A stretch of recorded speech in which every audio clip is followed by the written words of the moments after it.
Johnson. Will they love this? How classy was that? If Donald Tepper, Woody, this to put Essendon into the 8.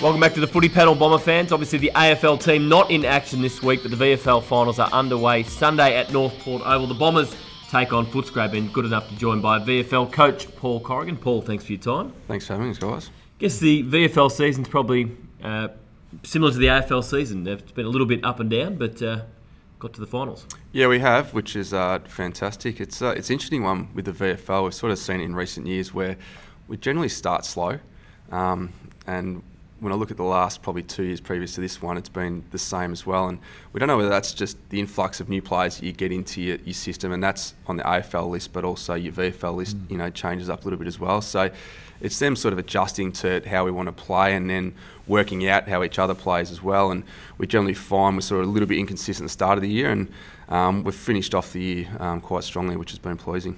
Some of the younger players that we haven't seen at AFL level, but fans can look forward to in the future, based on what you've seen this year, who's really impressed you in that regard? Yeah, there's been a few.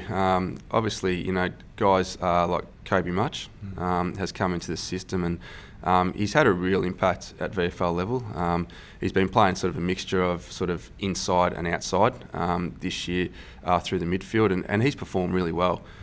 He's got a really big engine, gets up and down the field really well, and just a good ability to find the ball also. And we've probably used him on the wing a little bit more just to teach him that aspect, and when we have put him inside, he's just a natural ball winner and contested sort of beast in there. So I think he's one that will really keep developing, over the years. Dylan Clark's another one as well. We've sort of played him in a few positions this year. We've played him through the midfield and forward.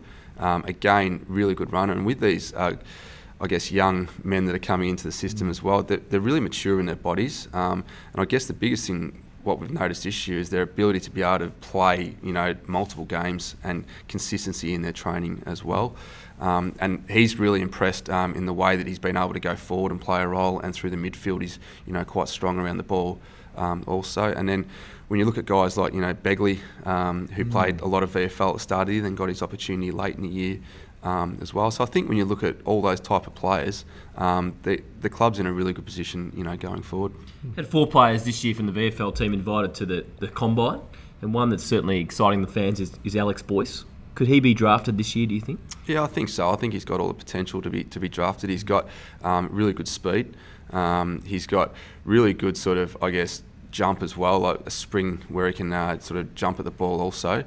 And he's sort of a hard matchup because at ground level he's actually quite good also. So I think he's one of those players that can play a role in the forward. And we've also talked about too that, is there a possibility you could throw him up the field, a little bit more? Could he play that sort of wing role? He's only sort of relatively young to football. He's had a few injuries in the past that probably hasn't allowed him to play a lot of football. And this year's probably been the first year that we've seen a real full season from Alex. He got a taste of it last year with a couple of games, and we sort of made sure that his program over the pre-season, was a building one where he could hit sort of round 1 and then hopefully sustain that for the whole year. And he's been able to do that, and he's leading our goal kicking at the moment. It's been really impressive. There's not a coach we have on here that we don't ask the question. Aaron Francis. Yeah. How have you seen, and you work with him as closely as anyone, how have you charted his progress this year? Yeah, I've seen his progress, really good. Obviously there is a lot of hype around Aaron at the moment, and obviously at the start of the year he started forward and now he's got back. I think he's got the potential to play both. Some people might say he looks a bit more comfortable, down back, because he's got that ability to read the game and the intercept marking that he does have. He's also got an ability to be able to find the ball as well, and I think he can become one of those players, a link player from down back that can sort of provide a lot of overlap run. He's really powerful and he's really quick also. So I'm really looking forward to what he possesses, going forward as well, because he's had 2 years in the system now. He's had a few injury interruptions, in that time as well, and I think we just have to be a little bit patient. Some players take a bit longer than what others do. Some come into the system like a Darcy Parish and play from the start, but Aaron might find himself playing regular senior football next year. Has he got frustrated at all this year? I'm assuming he probably went into the year thinking he played more senior footy, or does he realise that physically he's got some improvements to do before that can happen? No, he's totally aware of what he needs to work on, and he works closely with obviously the performance coaches and Harry Corrigan, who looks after him, really well. So he fully understands of where his body's at and what he needs to get to as well. And he's probably just a bit frustrated too, probably when he sees other guys getting opportunities as well. But he knows that he's just got to knuckle down, provide consistent training for him, and then be really consistent in games, and his opportunity will come. How do the younger players, you working closely in development as well as VFL coach, how does their week differ from perhaps a senior player who's entrenched in the senior team? What are they doing different each week to, I guess, accelerate their development? Yeah, it's probably, obviously we have the whole program that's situated for the whole playing group, and then we sort of coordinate different things for the development group, and that's probably the first to third years. We look at their programs really closely. Firstly, we monitor early in the week their loads and what that looks like coming off the week prior. Then we sort of, I guess, map out individually what this week looks like, and that's sort of determined on what sort of day break we have in between games as well. But what we try and do with the development group is we try and put in extra sessions around sort of football, which might be things like touch, extra craft sessions, just to help develop that side of their game. Then it might be certain things that might be in their program where they might do an extra weights component, to help the body development as well. The other thing too is we put in development sessions, and these development sessions can be around football education. They can be around sort of just life skills in general. So depending on the break, we could put another 2 of them into their week as well. So their week fills up very quickly when you do the normal football program and you're adding this stuff in as well. So when they first come into the system, and they've been probably just involved in school, and whether it's TAC Cup, footy training, they're pretty much a 24-hour athlete now. So they're learning a whole range of, set of skills, not only football, but life skills as well, and, moving out of home and what that looks like also. So we're giving all this education around that as well, being mindful too that we still want them to be able to perform, come the weekend as well. The question is coming through on the Twitter page quite strongly at Essendon FC is how difficult is that balance between doing what you need to do for the VFL team to win and developing these players for when they make AFL level? How difficult is that balance for a VFL coach? Yeah, it's a tricky one, but we know that the VFL program's in place, firstly for development, and we want to try and obviously get these guys into a position to play AFL football as quick as they can. With that too, we've obviously pretty fortunate that we've got our own side, and we can actually pretty much run the same program from a football aspect with the game plan and everything through our VFL side. So that's a real fortunate situation to be in. We can run, certain strategies within the VFL that's going to help them when they go to AFL as well. So we implement all this stuff at a VFL level. Obviously with the VFL listed guys, it's a reduced program, but it's still, we try and run it exactly the same as what we do from an AFL perspective, just on modified time. So yeah, development is the first and foremost thing that we look at, and if that means playing a player in a certain position because that's going to help fast track him to play AFL, that's what we do at VFL level. If that's giving him exposure to a position to become a more versatile player, that's what we'll do as well. Built into that though too is we want to try and, I guess, build a competitive side into these players and also a winning culture, because when you do come into the AFL, obviously you want to win games, you want to get to finals, and the ultimate being obviously playing on grand final day. So we've got to find that right mix of being able to do that, and I think we do that pretty well here at Essendon. Cole Langford, how have you seen his year at VFL level? John Morsell's mentioned a few times he wants him to be a midfielder. How have you seen his year? And that's probably one too where we've got the luxury of being able to at VFL level. When he goes to AFL, he probably plays a bit more forward and then pinch hits more through the midfield, where when he comes back to the VFL, we can actually put that development into his midfield progress. We can play him predominantly as a midfielder with spurts forward in the VFL, and I've seen his progress, really good this year. I mean, when we think about Kyle, he probably played more as a forward in his first couple of years, and then through pre-season last year, he basically trained as a midfielder. So it was the first time he really got exposed to, midfield craft, patterns of running as a midfielder. So he's still developing really when you think about him only having really 12 months as a full-time midfielder.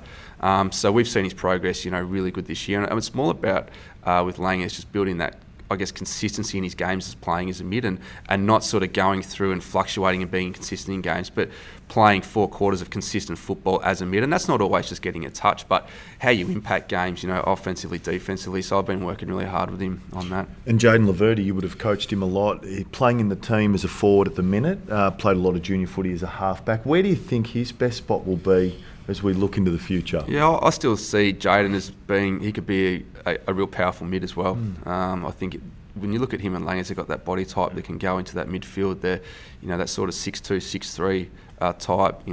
Jaden, has got explosive speed and power as well. And I think we'll find going forward that he'll spend a little bit more time, going through the midfield and playing forward as well. And I think the more flexibility and versatility we can give these players, the better it is, because you're able to throw them around. If it's not working in one particular area, then you can put them through another area of the ground and hopefully get them back into the game. So for the game against Footscray on Sunday, do you envisage any of the 22 that played against Fremantle in the AFL playing on Sunday? It's a tough one, because obviously with the bye for the AFL and then they're playing the Saturday after, depends on what the squad looks like and how many they want to hold over. We'll sort of, finalise and have a look at that over the next day or two and see what happens. But we're in pretty good positions. Whether they hold a bigger squad or a smaller squad, it doesn't affect us too much. Yeah, we'd love to have as many AFL listed players as we could, but we've got a VFL list in place that we put together that we feel, if we have to draw on as many of them as possible, that they're fully capable of taking out, the game against Bulldogs and performing really well. We saw it, 2 weeks ago when we probably played, 13 of our, VFL listed players against the Bulldogs, and they performed really well. So I'm confident that whatever number that is, we'll put up a good showing. I guess on the flip side, what do you expect Footscray to do, given their seniors aren't playing AFL finals? Yeah, it's an interesting one. Depending on, it's hard to say without being on the inner sanctum and what guys need to be put away for surgery or what that looks like. But there is a few that probably have the ability to come back, if they want to.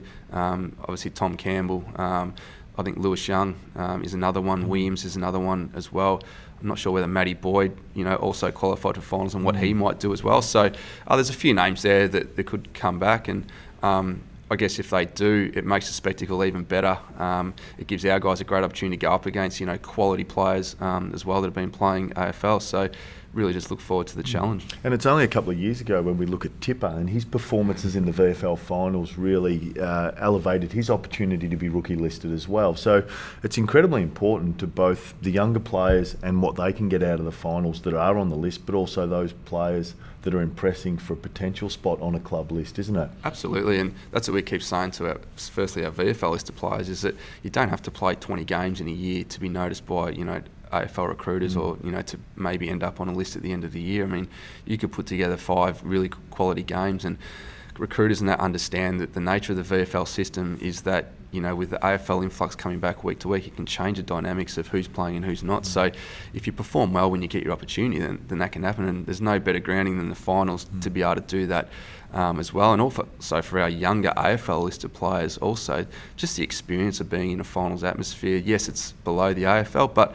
it's still exposure to play in, I guess, where games are a bit more heated, a bit quicker as well. So them to be able to play in as many of those games as possible to help their development is crucial also. Had some great matches against Footscray recently. Was it 2 games this year, 1 each, decided by a kick, and obviously the final last year? Yeah, we have. I think 3 points was the one prior, just at Windy Hill, and I think it was pretty similar at Whitten Oval earlier in the year.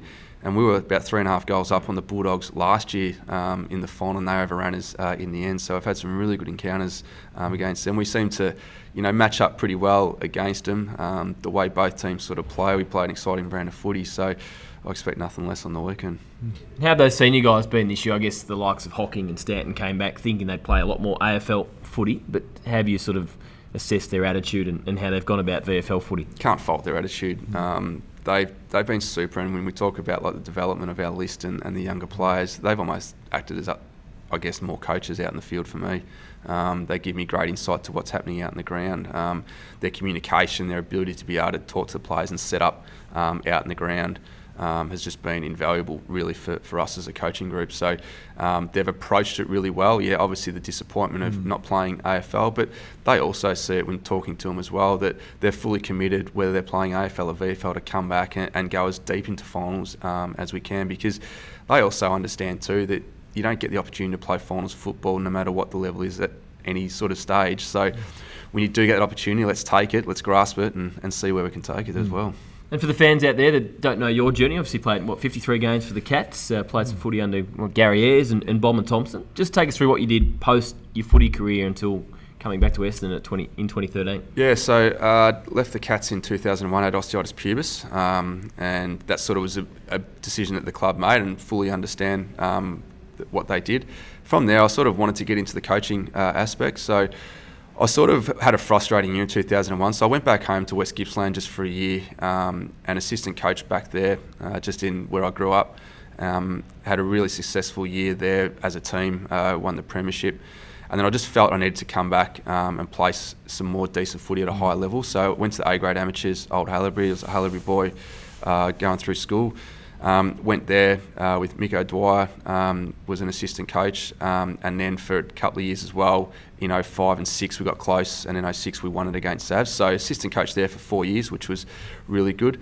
And then moved down to Geelong, had connections down Geelong with South Barwon in the GFL. Spent a year sort of as an assistant in the shadows, just looking at how the club operated and what they did. And then 08 to 10, I coached the side with another friend of mine, Matt Verfurth, who was heavily involved in football down there, and I was still playing. And then 11 and 12, I was sort of a football sort of coaching director, where I looked after all the coaches through the club and what that looked like, and a bit of a mentor as well. So sort of been involved in coaching for a while, and then I sort of got the call from Essendon to see if I'd be interested in a development role, and yeah, absolutely. So been here for the last 5 years. Beautiful. Well, Paul, thanks for your time. Good luck on Sunday. Let's hope it's a good VFL finals campaign for the Bombers. Yep. Thank you very much, boys. Appreciate it. Scotty, we'll see you next week as well. Bomber fans, make sure you get to Northport Oval on Sunday. Essendon versus Footscray in a VFL elimination final. We'll be back next week on the footy panel as we preview a big AFL elimination final against the Swans at the SCG.